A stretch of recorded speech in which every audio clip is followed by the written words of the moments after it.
شروع اللہ کے نام سے جو بڑا مہربان نہایت رحم والا ہے۔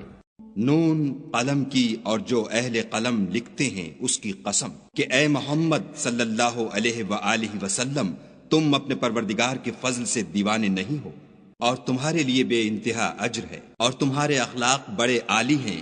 سو ان قریب تم بھی دیکھ لوگے اور یہ کافر بھی دیکھ لیں گے کہ تم میں سے کون دیوانہ ہے۔ تمہارا پروردگار اس کو بھی خوب جانتا ہے جو اس کے رستے سے بھٹک گیا، اور ان کو بھی خوب جانتا ہے جو سیدھے رستے پر چل رہے ہیں۔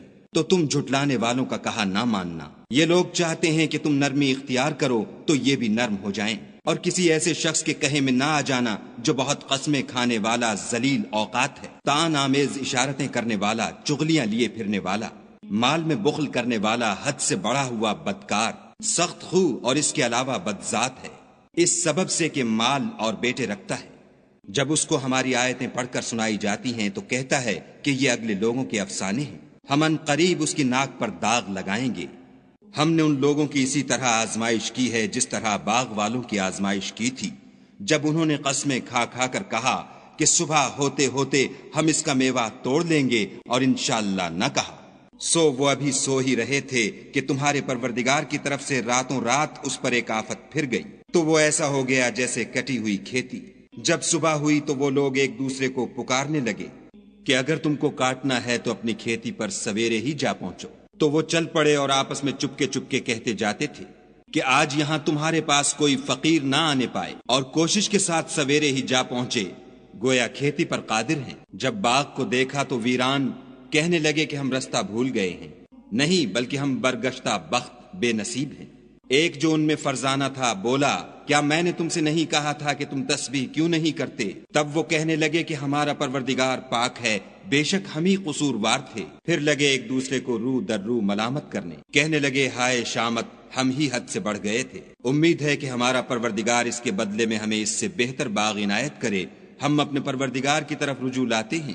دیکھو عذاب یوں ہوتا ہے، اور آخرت کا عذاب اس سے کہیں بڑھ کر ہے، کاش یہ لوگ جانتے ہوتے۔ پرہیزگاروں کے لیے ان کے پروردگار کے ہاں نعمت کے باغ ہیں۔ کیا ہم فرما برداروں کو نافرمانوں کی طرح نعمتوں سے محروم کر دیں گے؟ تمہیں کیا ہو گیا ہے، کیسی تجویزیں کرتے ہو؟ کیا تمہارے پاس کوئی کتاب ہے جس میں یہ پڑھتے ہو کہ جو چیز تم پسند کرو گے وہ تم کو ضرور ملے گی؟ یا تم نے ہم سے قسمیں لے رکھی ہیں جو قیامت کے دن تک چلی جائیں گی کہ جس شے کا تم حکم کرو گے وہ تمہارے لیے حاضر ہوگی؟ ان سے پوچھو کہ ان میں سے اس کا کون ذمہ لیتا ہے؟ کیا اس قول میں ان کے اور بھی شریک ہیں؟